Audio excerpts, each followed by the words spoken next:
Okay, as always, welcome back to my 32 and 32. I'm going to be doing the Green Bay Packers after the 2022-2023 season. They finished 8 and 9.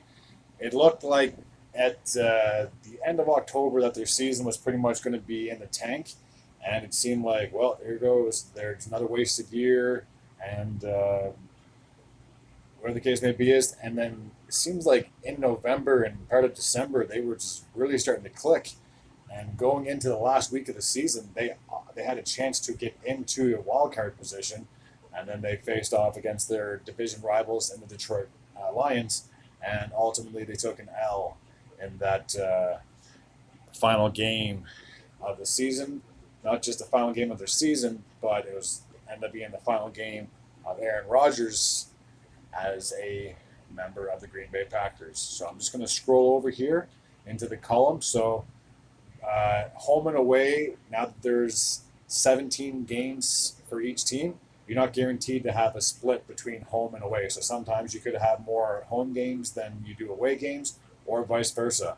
In this case, they did have that one extra home game, so they finished their home record with 5 wins and 4 losses, and then on the road, it pretty much killed their season. They only had 3 wins compared to 5 losses, and then might as well keep going over. And when it comes to their division games, they actually split their series 3-3. So obviously, if you don't have an above 500 record when it comes to getting division wins, chances are you're not going to succeed or go into the postseason. So I'm just going to scroll back over to this side. So they finished 8-9, and I'm going to go through a few of the additions and subtractions, which I always do.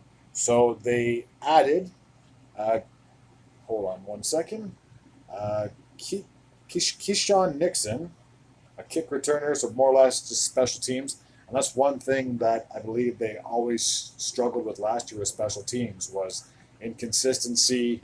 And I mean, if you're getting turned, if you're giving up the ball, or say if it's a punt and you get it, or a kickoff and you get it and you fumble, you're obviously killing any chance and momentum you have to getting back into the game.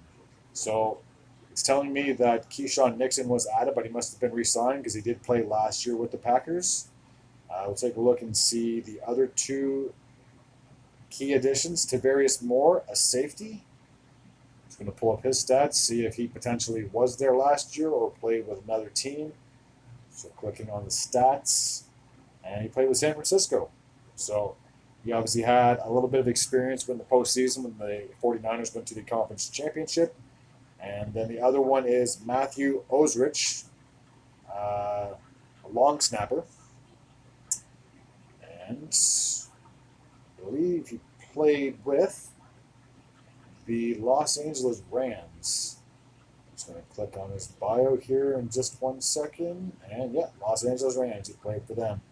And obviously he was part of the championship team in the 2001-2022 season. And then last year with the Rams, they ultimately ished the bed and weren't able to get back into postseason form. So he's now joined the Green Bay Packers.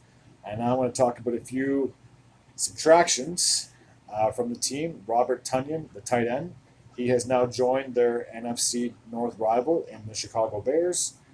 And I'm just going to sound like a broken record with almost every video when it comes to additions and subtractions, that it's more common than not to join one of the other 3 teams in your division than it is to join a team in another division or in a different conference for whatever reason. Alan Lazard, the big wide receiver, is now off to the New York Jets. And obviously the biggest loss that the Packers had, as I mentioned previously when I was talking about his last game, was the face of their franchise in Aaron Rodgers. So when you lose a quarterback like that who's had multiple MVPs, it's obviously hard to replace someone. They were very fortunate when they had Favre and then they got into Rodgers. That was 2 franchise quarterbacks. So it's not like you were. I'm sure there were some Packer fans that were bitter about Favre leaving and Aaron Rodgers being the new starter, considering you had a Hall of Fame quarterback at that point in the 2007 season, I do believe. After that, that's when the whole catastrophe happened.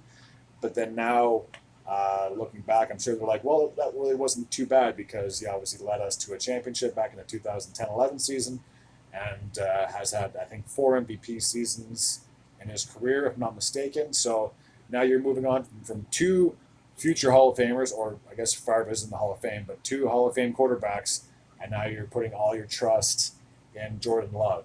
I gotta say, I haven't seen much film of this guy. He only had a little bit of time, but I knew back, I think it was 2020 when they initially drafted him, that was going to cause some problems in the organization because obviously when you have a franchise quarterback and you trade up, it's not like they were in that position. They traded up to get Jordan Love.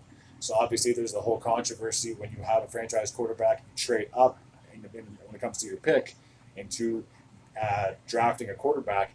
Now you're just stirring the pot, and it was just a matter of time before this whole thing uh, got to where it is. And ultimately, like I said, Rodgers has now moved on. He's now part of the New York Jets, and now Jordan Love, a guy they drafted 3 years ago, is now your number one guy. He's going to be your franchise quarterback going forward. I wish him nothing but the best of luck. But again, I haven't seen much film of him to say yay or nay whether he can live up to expectations. Now, coming into this upcoming season in the 2023/2024, I don't know how good or how much better the Packers are with Love, who's going to be the number one guy now. I'm going to say that maybe if they're lucky, they might get close to 500. They could finish 8-9. They could finish 9-8. They could completely just ish the bed and go like 6-11 or 7-10. I don't think the Packers are a threat, especially in that NFC North division.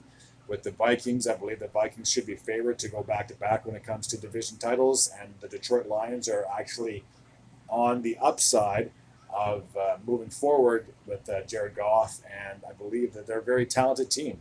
So if I had to make my prediction right now, I think the Packers finish third in that division, just ahead of the Bears. But I don't think they're going to be like a 10, 11, 12 win team. I believe they're going to pretty much right where their record was last season is pretty much where they're going to be when it comes to this upcoming season. But I could be wrong. I could bite my own tongue when it comes to my prediction of the Green Bay Packers in this upcoming season. As always, thank you for tuning in. Until next time, take care.